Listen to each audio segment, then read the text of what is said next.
자, 거기에 TV조선 출신의 국회의원 박정훈이 이걸 국회의원은 뭐 면책특검에 특권 때문에 이거 해도 되는지 모르는데 위중조사 녹취를 편집해가지고 말하자면 이재명이 거짓 증언을 사주했다라는 내용을 공개적으로 발표를 하는 이른바 이거 사실은 잡아 쳐놔야 되는데 면책특권 때문에 못 넣고 있는데 이런 악의적 편집을 내보냈습니다. 네, 언론 보도를 통해 일부 사실 알려지긴 했는데 이번에 녹취를 공개한 건 처음입니다. TV조선 출신 박정훈 국짐의원이 이재명 대표의 위중교사 혐의와 관련한 전화 통화 녹취를 공개했는데요. 근데 작년 9월에 본인이 진행한 TV조선 방송에서도 대화 내용을 편집해서 보도한 바 있습니다. 여기 박정훈의 정치다. 여기서 이거 얘기를 했는데 사실은 이 보도를 또 TV조선인가 또 해가지고 또 뭐 단독으로 달아가지고 뭐 이재명이 이거 위증 교사를 한 게 분명하네 어쩌고 아니고 난리를 쳤었거든요. 근데 내가 안 믿었던 거는 이 박정훈이 TV조선 출신이고 TV조선에서 이걸 단독을 해? 그럼 이거 아니지라고 생각을 하고 있었어요. 근데 아니나 다를까 어제 그 박균택 의원이 이 얘기를 하면서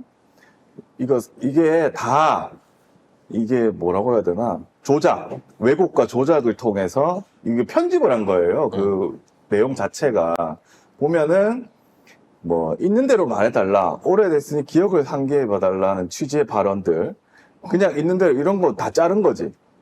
자르고 그냥 있는 대로라고 얘기를 한 거를 다 잘라버리고, 그러니까 박정훈은 그냥 편의를 위해서 잘랐대. 근데 이게 아니지. 있는 대로 얘기하려고 한 거는 기억나는 대로 생각하고 무리한 증언을 하지 말라고 하는 부분을 갖다가 말라는 부분만 해갖고 증언을 하지 말라는 식으로 지금 얘기들을 꾸며내고 있다는 거죠. 근데 이제 이 박정훈을 믿고 TV조선을 믿고 기존 언론을 믿는 사람들은 야, 이재명이 이렇게 했네 라고 개돼지가 되는 거예요. 자, 그리고 또 보면 뭐 맞춰서 할 필요 없다, 위증하지 말라는 취지의 뒷발언에 삭제가 돼요. 뭐 김땡땡 이 사람 내내 거기 맞춰서 이게 뭐 우리 김비서관이 안 본 거 그런 걸 얘기할 필요는 없는 거고라고 이재명 대표가 얘기를 하는데 이걸 다 자르는 거야. 그래서 결론은 뭐냐면 이러한 조작질을 하는 근본적인 이유는 이걸 갖고 이재명 대표한테 법적인 굴레를 씌울 수 없어요. 왜냐면 이건 이미 검사들이 조사를 해가지고 20년 전, 20년 전. 작년에 이미 결론이 난 사건 중에 하나입니다. 거기다가 아예 이렇게 봐봐. 이 사람이 그거 이재명이고 여기가 김땡땡신데 그걸 보면 제가 더 기억을 하겠습니다. 그러니까 판결문이랑 우리 했던 주장들 이거 보내드릴 테니까 하니까 그걸 보면 제가 더 기억을 하겠습니다라고 얘기를 한 거예요. 근데 더 지켜드리겠습니다. 아예 지 맘대로 한 거예요. 지 맘대로. 그러니까 진짜 카카오톡이 아니라 카카오톡처럼 조작을 해가지고 저렇게 말풍선을 만들어내고 이런 식이야, 그 애들이. 내용을 바꾼 거죠. 얘들이 이런 식이야. 면책특권만 아니면 이거 잡아 쳐내야 됩니다. 이거 뇌물영재 사건이랑 똑같은 거예요, 당시에. 김용판이가, 우리 뇌물영재가 17살에 현금 20억을 들고 가서, 이재명 대표한테 줬다라고 주장하는 이게 증거 사진이다라고 주장했던 거와 마찬가지 사안인 겁니다.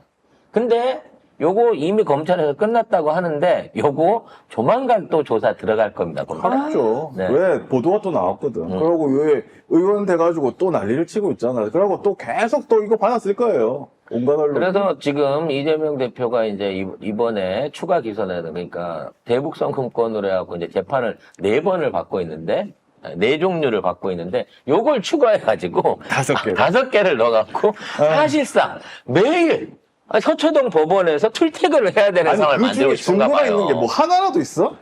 하나도 없어요, 증거가. 다 그냥 뭐 유동규 증언, 뭐 김성태 증언 이런 거밖에 없어. 그리고 심지어 다른 사람들은 다 아니라고 하는데 걔네들만 믿고 이게 무슨? 그래서 진짜 얘네들 흔히 조사하거나 발표할 때 그러잖아요. 언론에서 신빙성 있는 보도가 있었다. 그러니까 증거가 증거끼리 막 자가 발전하는 거야. 자가 지금 발전. 국회의원에게 던지면 이걸 보도를 하면 그게 어느 순간에 증거가 되는 거예요. 그리고 이 녹취로 이건 누가 좋겠어요?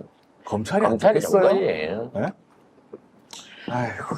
그래서 일반인이 저렇게 하면 허위 사실이나 증언 조작이 되기 때문에 국회의원한테 이걸 시키는 거야. 겁니다. 검찰이 흘리고 언론이 받아쓰고 정치인이 얘기하고 아니면 검찰이 흘리고 정치인이 얘기하고 언론이 받아쓰고 계속 자가 발전하는 거라고. 왜 이런 식으로 이런 말도 안 되는 짓을 하고 있다. 근데 이게 우리는 말이 안 된다고 얘기를 하는데 계속 이 방식이 먹혔잖아. 그러니까 계속 이 방식 쓰는 거예요. 2년, 3년 동안을 계속 이 방식으로 똑같은 그 늑대가 나타났다를 하고 있는 거예요. 이제 사람들도 질릴 정도가 됐거든.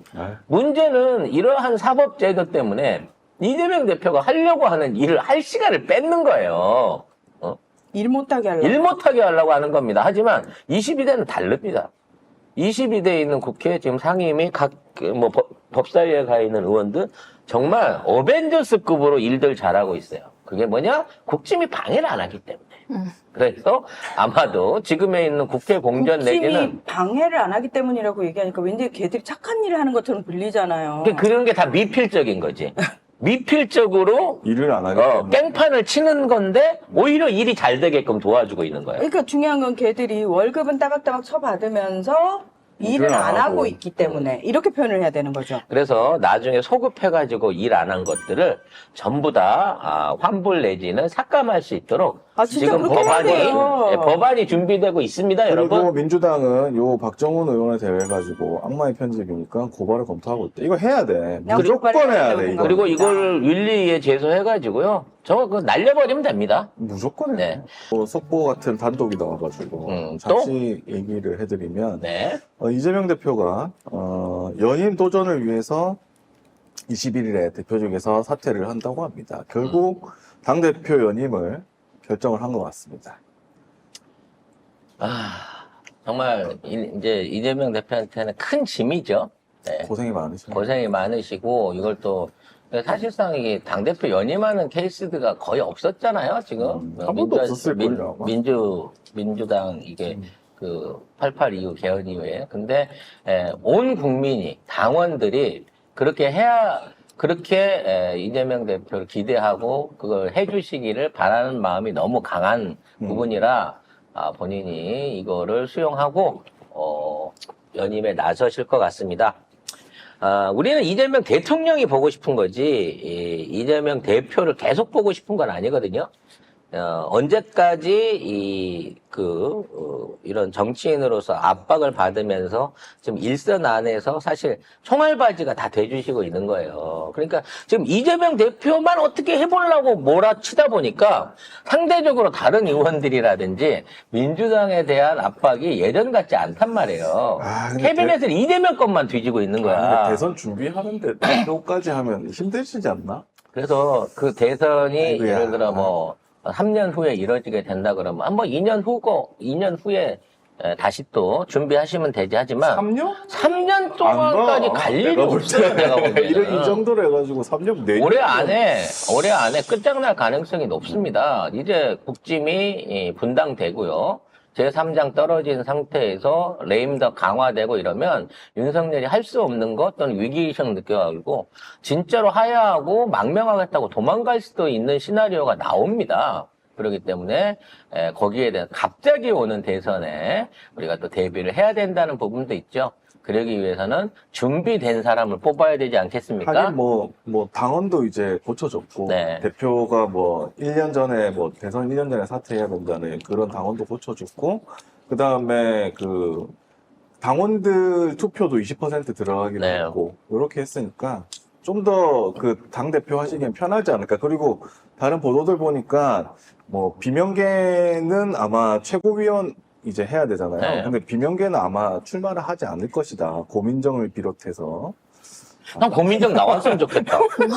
지난번에는 이낙연이라서 77%였는데 이낙연 그 수박밭에서 77%였는데 이제 대놓고 반통 수박 고민정하고 이재명 대표하고 둘이서 결선 한번 해봤으면 좋겠네요. 최고위원 경쟁이 치열해지고 있다고 하면서 뭐 김민석, 강선우, 민형배 출사표를 던질 것 같고 전현희, 이원주 후보군이고 정봉주 전 의원이 원외에서 출마 준비를 했고 한준호 의원도 출마 채비를 마친 상태다. 그리고 우리 서훈순 전 최고위원도 서운숙. 서훈숙 전 최고위원도 원내에서 지금 출마를 검토 중이라는 말씀 들었습니다.